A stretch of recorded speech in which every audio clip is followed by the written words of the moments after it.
নমস্কার বন্ধুরা, দীপাস চ্যাপ্টার্স ব্লগে আপনাদের সকলকে স্বাগত। এখন বাজে দুপুর 12টা। আমরা চলে এসেছি স্টেশনে। যদিও আমাদের ট্রেন 1:40-এ, তো 1.5 ঘন্টা আমাদের ওয়েটিং রুমে ওয়েট করতে হবে। আর ট্রেনে ট্রাভেলিং করার হলে সবসময় আমরা চেষ্টা করি স্টেশনে 1 থেকে 1.5 ঘন্টা আগে পৌঁছবার, কারণ ছোটো বাচ্চা নিয়ে হুড়মুড় করা সম্ভব হয়ে ওঠে না।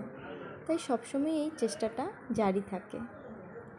আর বাইরে এত অসম্ভব গরম পড়েছে কি বলবো, তাই বাইরে আর দাঁড়ানো সম্ভব নয়। চলুন ওয়েটিং রুমে যাওয়া যাক।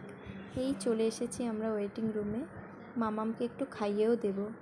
সকালবেলা ঘুম থেকে স্নান করে ডিরেক্ট চলে এসেছে, কিছু খাওয়ানোও হয়নি বাচ্চাটাকে, খাইয়ে দিই। ফাইনালি আমরা উঠে পড়েছি ট্রেনে। আর এই দেখুন মাম্মাম কি মজা পাচ্ছে,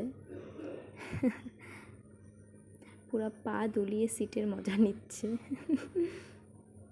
4 মাস আগে যখন বৃন্দাবনে গিয়েছিলাম তখন অতটাও বুঝতে পারতো না, কিন্তু এবার দেখছি যে ভালোই বুঝতে পারছে।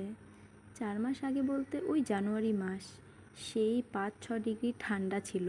পুরো জার্নিটা ওকে চাদর দিয়ে পুটলির মতো মুড়িয়ে রাখতে হয়েছে, যাতে ওর কানে বা শরীরে এক ফোঁটাও হাওয়া না লেগে যায়। বৃন্দাবনে আমাদের ট্রিপ ছিল 16 জানুয়ারি থেকে 19 জানুয়ারি পর্যন্ত, আর 18ই জানুয়ারি ছিল ওর অন্নপ্রাশন। বাকি 3 দিন এত কুয়াশা ভরা ছিল যে 100 কিলোমিটার দূরের জিনিসও কিছু দেখা যাচ্ছিল না। কিন্তু মামামের যেদিন অন্নপ্রাশন ছিল সেদিন এত সুন্দর রোদ উঠেছিল আর ঠান্ডাও খুব কম লাগছিল। সেই দিনটিকে আমার ভগবানের অশেষ কৃপাই মনে হয়েছিল। আর জানেন তো, আরেকটিও মজার ঘটনা ঘটেছে আমাদের সাথে বৃন্দাবনে। ওই বৃন্দাবনের প্রেম মন্দির আছে না, ওখানে যে পণ্ডিতজি পুজো করেছিল উনি মামামের অন্নপ্রাশনের ব্যবস্থা একটি আশ্রমে রেখেছিল। আর সেখানে গিয়ে দেখি যে কাঞ্চি গোপালচারিয়াজি মহারাজ 18 তারিখ সকালেই ওনার আশ্রমে এসেছে। তো সেদিন ওনারও দর্শন হয়ে গিয়েছিল। সত্যি দিনটি খুব মেমোরেবল আমাদের কাছে। আমাদের সাথেই ছিল আরেকটা ফ্যামিলি। এরা হচ্ছে 2 বোন, বড়জন হচ্ছে আরাধ্যা, ছোটজন হচ্ছে শিবি।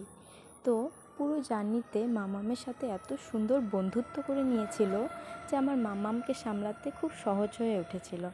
এরা যাচ্ছিল দার্জিলিং বেড়াতে।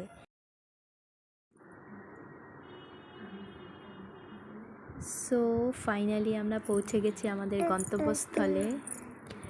কি যে একটা শান্তি লাগছিল না, মনে হচ্ছিল যেন শরীরের কোথাও একটা অক্সিজেনের কমি ছিল, আর সেটা স্টেশনে পা রেখেই ফুলফিল হয়ে গেছে।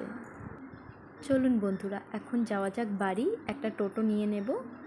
পরের ব্লগে আপনাদের সাথে দেখা হচ্ছে। ভালো লাগলে পেজটিকে লাইক, কমেন্ট ও শেয়ার